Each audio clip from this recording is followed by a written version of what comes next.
Hi friends.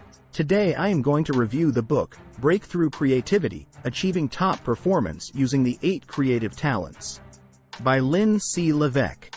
Understanding and developing creativity. Most people believe they are not creative because they compare themselves to great personalities in history who possessed transformational or genius-level creativity. They judge themselves because they don't produce completely original, unique ideas. That perspective is wrong and even dangerous to your productivity. First, redefine creativity as the ability to produce different and valuable results on a regular basis. Everyone can do this, but not everyone does it the same way. Everyone possesses one of the 8 major types of creativity: adventurer, navigator, explorer, visionary, pilot, inventor, harmonizer, or poet.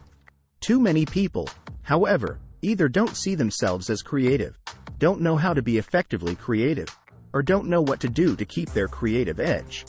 Determine your dominant type by examining how you process information. The Myers-Briggs Type Indicator Test categorizes the spectrum of 4 primary mental functions: thinking, feeling, sensation, and perception, by using a few simple distinctions denoted by 1-letter abbreviations. People are primarily extroverted, E, or introverted, I. Extroverts give the outside world and society more weight. Introverts accent their internal landscape. To make sense of things, they look first to what they think and feel.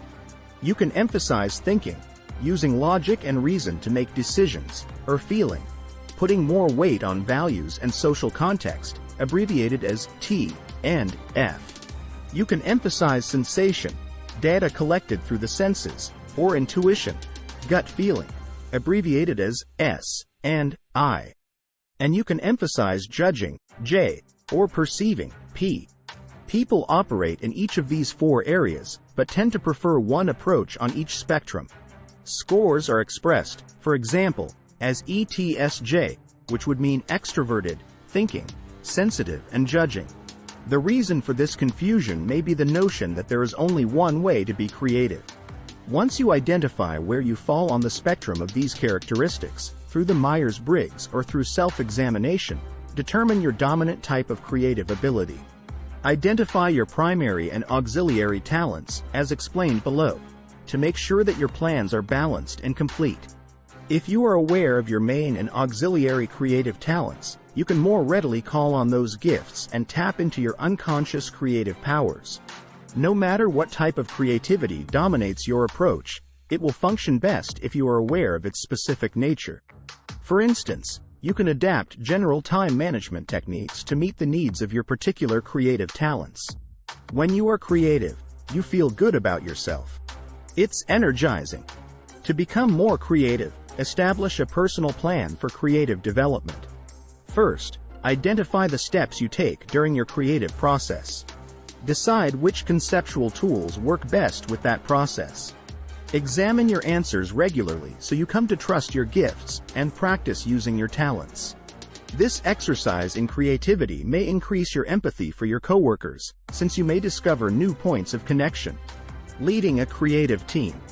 The creative growth steps that apply to you as an individual also apply to your team, so you can enhance group creativity as well. Acknowledge the process through which your team members create and implement ideas.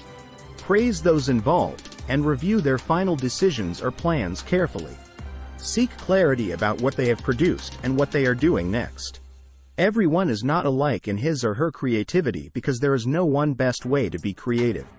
To produce creative teams, establish a creative environment that includes an atmosphere of trust, an emphasis on functional and respectful communication, and a conscious commitment to growth and exploration. Tally the talents on your team. Evaluate the composition of the team to make sure you have the necessary components for success. Pilots tend to be skilled at defining a creative strategy for moving forward and providing the direction and a sense of urgency. Develop a project charter for each project that employs all the members' various creative gifts. The charter should cover every step from conception to clear milestones to the final goal. Decide which ideas the team will develop, how those ideas will be communicated to the larger organization and client, and how they will be implemented. Matching talent to specific skills. To deploy your team members for the betterment of any project, learn and make use of their primary and secondary creative talents, and your own. Creative gifts may suit people for specific tasks. For example, study conflict resolution skills, so you know which aspects of conflict each person's creative gifts might affect. Some team members could be harmonizers, who want everyone to get along. If so, they may find it difficult to voice dissenting opinions. On the other hand, inventors on your team may accent the facts in an argument so heavily that they seem to ignore the emotional side of conflict. Harmonizers give team members the recognition and appreciation that they need. This support and encouragement helps team members develop a stronger sense of their creative selves. Examine your communication skills to make sure they serve your dominant type of talent. For example, if you are a visionary, you may need to work on articulating your private vision so others can support it. If you are an explorer, you may generate ideas so quickly that you drive yourself off track, overwhelm others, or simply forget your earlier ideas due to the allure of later ones. To combat these tendencies, practice reining yourself in, asking questions and writing your ideas down so they are not lost. Plan the specific sort of communication guidance your team needs. Will you be pulling back on the navigators, who tend to be perfectionists? If so, how will you do so without quashing their energy? Teams that promote creative behavior and innovation are those that have members with diverse perspectives, talents, and skills. No matter what your talent is, allocate an adequate amount of time to use your creativity. All creative talents require sufficient rest and enough breaks to stay fresh. While the need for time, rest and relaxation may seem basic for individuals, also take it into account if you lead a creative team. Takeaways. Most people define creativity too narrowly. Everyone can be creative, but individuals are creative in different ways. Understanding how you process information is the key to increasing your creativity. Everyone processes information with a preferred style. Your dominant creative direction is determined by this preference. You have a secondary or auxiliary talent you can use to balance your primary talent. With self-awareness and the right techniques, you can expand the ways you are creative and overcome the biases inherent in your habitual approaches. All types of creativity are essential in managing change successfully. Good organizations give people the space and support they need to be creative. People working on a project should have complementary styles of creativity.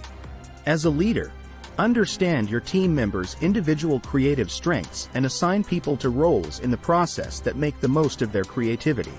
If you enjoy our content and would like to stay updated with our latest videos, please like, share, and consider subscribing to our YouTube channel. Your support means a lot to us. Thank you so much for watching.